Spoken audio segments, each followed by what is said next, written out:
Salut à tous et bienvenue dans ce nouvel update lecture.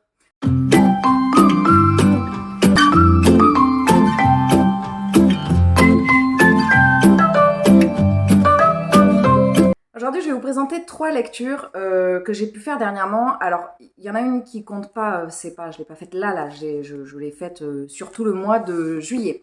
D'ailleurs, je vais commencer par celle-ci. Donc, c'est l'histoire de Lysée, qui était donc le livre que j'avais prévu de lire pour le King du mois de juillet. C'est un livre que j'ai lu en lecture commune. Je crois qu'on était 5 sur la lecture commune.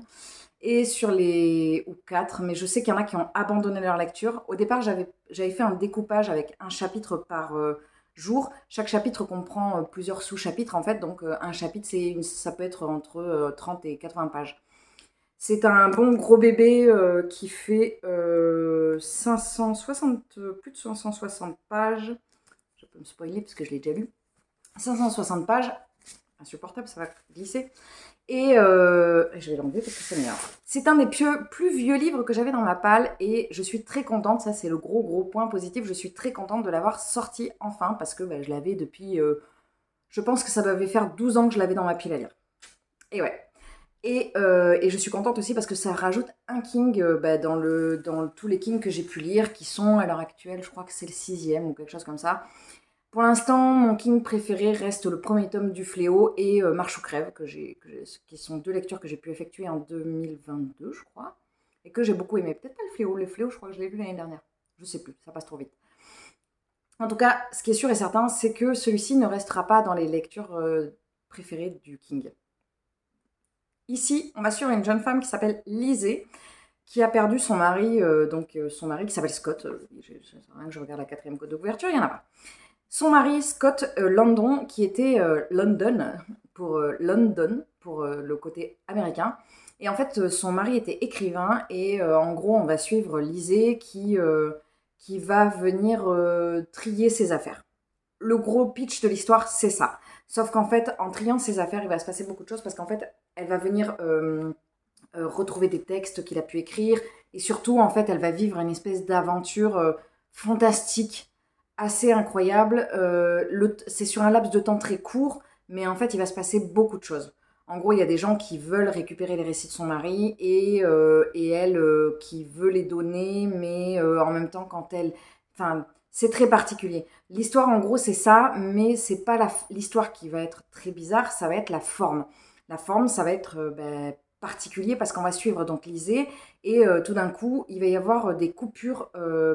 Les phrases vont s'arrêter en fait. Net, comme moi quand je fais des updates et que je suis trop fatiguée, les phrases vont s'arrêter, elles ne vont pas terminer et des fois on va passer au sous-chapitre suivant et dans le sous-chapitre suivant on reprend la phrase mais avec une autre temporalité. On fait des retours en arrière, on vit dans le présent, dans le passé, dans l'archi-passé, ce qui ne veut rien dire mais en fait ce qui veut dire le passé plus quoi. Donc on est vraiment sur des temporalités très très particulières qui ne sont jamais nommées mais qu'on comprend assez vite. C'est pas ça qui est le plus déroutant. Le plus déroutant c'est qu'il y a une partie fantastique qui est assez space. Mais alors vraiment une partie très personnelle. A priori, c'est le livre le plus intime que Stephen King ait pu écrire. Et en fait, c'est pas son histoire, parce que c'est donc l'histoire de sa femme, quelque part. Il dit que c'est pas non plus l'histoire de sa femme, mais enfin, c'est quand même. Ça peut pas être son histoire, mais je pense qu'il y a beaucoup de lui et il faut démêler son histoire du fantastique. Je pense que Stephen King n'a pas forcément eu une enfance très heureuse. Je sais pas, je dis ça, mais en même temps, je sais plus, j'avais regardé un truc sur Arte, mais je sais plus s'ils en parlaient. Mais en tout cas, ce qui est sûr, c'est que ce livre, il met beaucoup de lui, mais une part de lui qui est fantastique et très sombre. C'est une lecture que je n'ai pas particulièrement appréciée parce que la forme, elle est tellement particulière. Il y a il y a des mots en verlan, c'est hyper perché. Et du coup, en fait, c'est tellement perché que ça m'a laissé percher en haut et que je ne suis pas redescendue.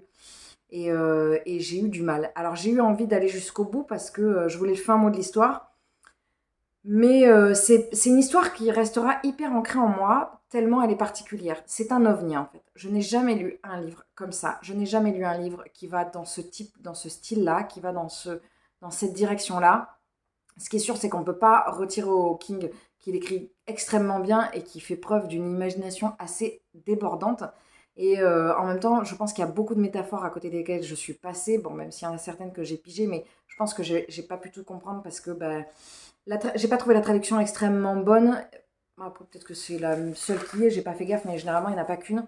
Et enfin, je pense que c'est pas qu'elle est pas bonne, c'est qu'elle a vieilli. Je pense que la traduction a vieilli. Et en fait, du coup, ça donne un coup de vieux au livre qui pourtant n'est pas très vieux. Il a 10 ans, je crois.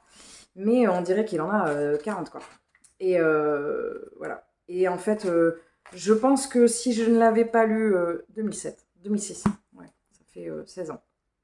Si je l'avais pas lu, j'aurais été triste, mais si je l'avais pas lu, j'aurais pas été triste non plus parce que c'est vraiment trop bizarre. J'ai ramé, j'ai mis beaucoup de temps à lire aussi parce qu'en fait 50 pages, les pages sont très denses et voilà, c'est écrit petit et elles sont très grandes. Et 50 pages dans ce type de récit, ah bah c'est pas rien en fait. Chaque page vaut triple tellement c'est barré et il faut être concentré. J'ai lu ensuite une lecture un peu plus légère. Je suis partie sur un livre plus jeunesse, Sans foi ni loi de Marion Brunet chez PKJ. L'autre c'était une réédition de chez France Loisirs. Sans foi ni loi, c'est le deuxième livre de Marion Brunet que je lis, puisque j'avais lu Plein Gris, qui était une espèce de thriller adolescent que j'avais bien aimé. Je me rappelle plus du dénouement, mais je sais que j'avais bien aimé le style de l'écriture. Là, on est sur du young adulte d'ailleurs, plus que sur du jeunesse. On va suivre une cowgirl qui va en fait venir kidnapper un jeune garçon qui vit dans sa ferme. Elle vient de faire un casse et en fait elle va le kidnapper pour pouvoir s'échapper et en fait le jeune garçon va découvrir tout un nouveau monde qui s'ouvre à lui. Il est fils de pasteur, il n'est pas très heureux et il découvre qu'il n'est pas très heureux dans sa vie quand il suit vraiment la vie de cette jeune femme qui s'appelle Ab Stenson. Je vais regarder. Abigail Stenson. Et en fait, ce que j'ai bien aimé dans ce livre, c'est qu'on est vraiment plongé dans un monde de Far West, mais vraiment. Alors, on n'en sait pas des masses sur les personnages avant, après. C'est vraiment une photographie d'un instant de vie. C'est l'instant de vie où Abigail a kidnappé ce jeune homme, dont je ne me rappelle plus le nom, Garrett. Et on va vraiment les suivre durant cette aventure et on est vraiment plongé par contre vraiment dans l'ambiance Far West. Alors j'ai lu très très peu de livres Far West donc je trouvais ça super. C'est aussi une critique une critique de la société très patriarcale à cette époque. Et c'est aussi une critique donc de la place de la femme. Et c'est là que j'ai trouvé extrêmement dommage que sur la couverture, la jeune cowgirl soit très sexualisée. C'est-à-dire, elle a une chemise qui est remontée comme un petit haut, et elle a le bidou à l'air avec j'ai pas réussi à le dire, abdominaux saillants, alors qu'en fait, justement, Abigail, elle porte des vêtements d'homme et elle en fait une fierté d'être comme un homme, et en fait, elle va être jugée comme telle parce que justement, en fait, le problème, c'est pas qu'elle soit hors la loi, le problème, c'est pas qu'elle soit hors la loi et bandit, c'est que en fait, elle veut prendre la place des hommes. Enfin, elle veut être sur un pied d'égalité avec les hommes. Et ça ne plaît pas du tout. Et j'ai trouvé ça très chouette. Et le fait de la sexualiser sur la couverture casse justement ce qui est décrit dans le livre. Donc j'ai trouvé ça dommage en fait. Parce que c'est pas le but. Elle n'est pas sexy en cowboy, enfin en cowgirl. Elle est un cowboy. Enfin, elle est en cowgirl. Bon, je vais y arriver. En tout cas, c'est une lecture que j'ai beaucoup aimée. Et vraiment, c'était assez sombre en fait. Plus que je ne pensais pour un livre.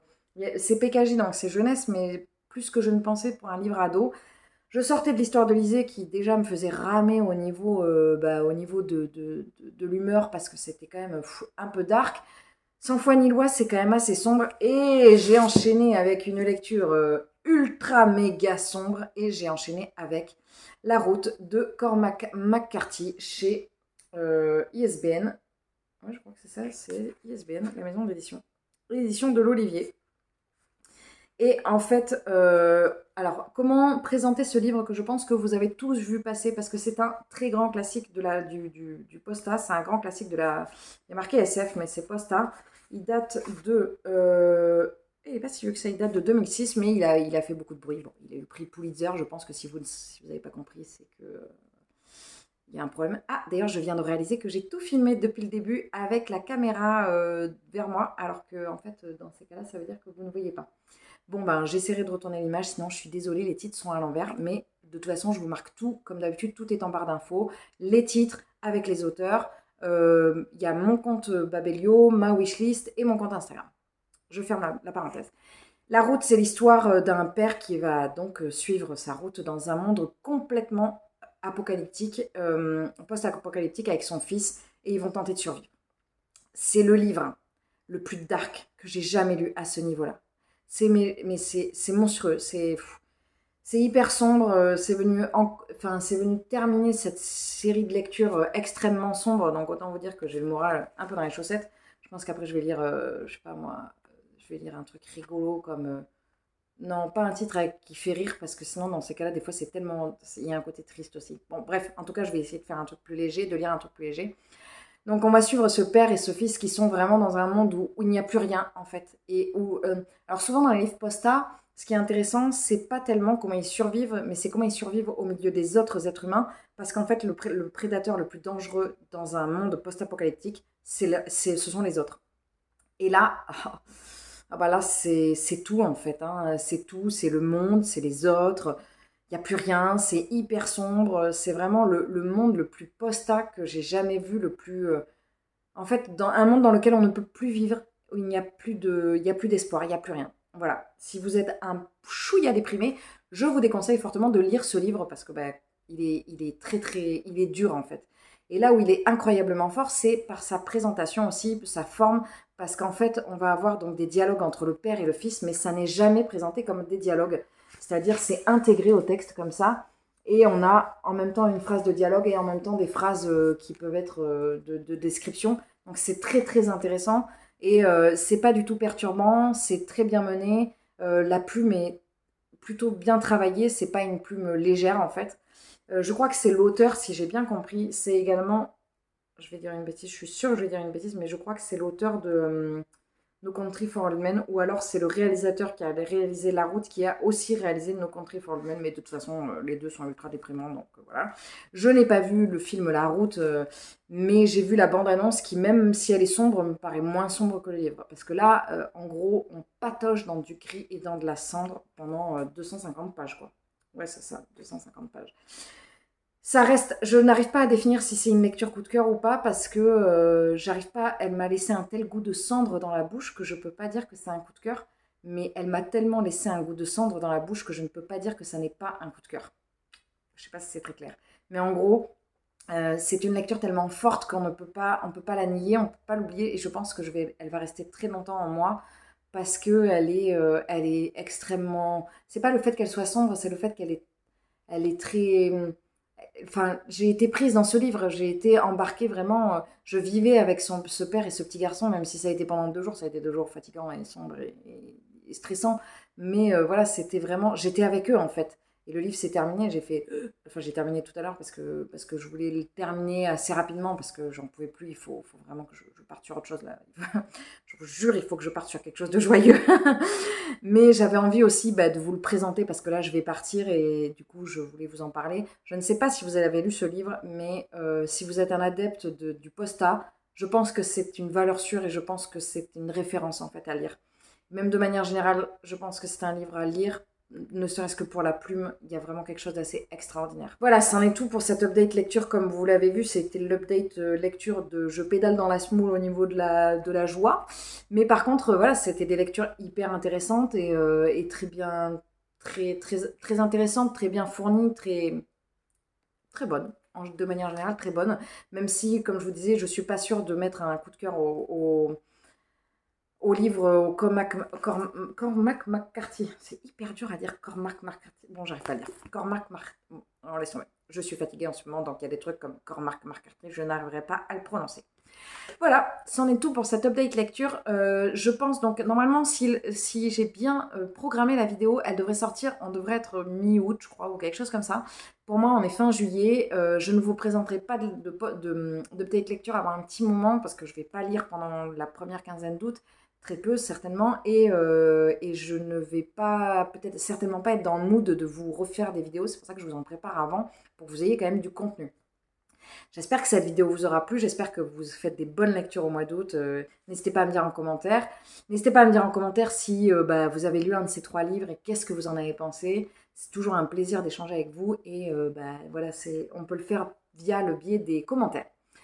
Je vous souhaite en tout cas une très très bonne journée, une très bonne semaine, un très bon mois, une très bonne année et je vous dis à très très vite dans un prochain update lecture. Salut!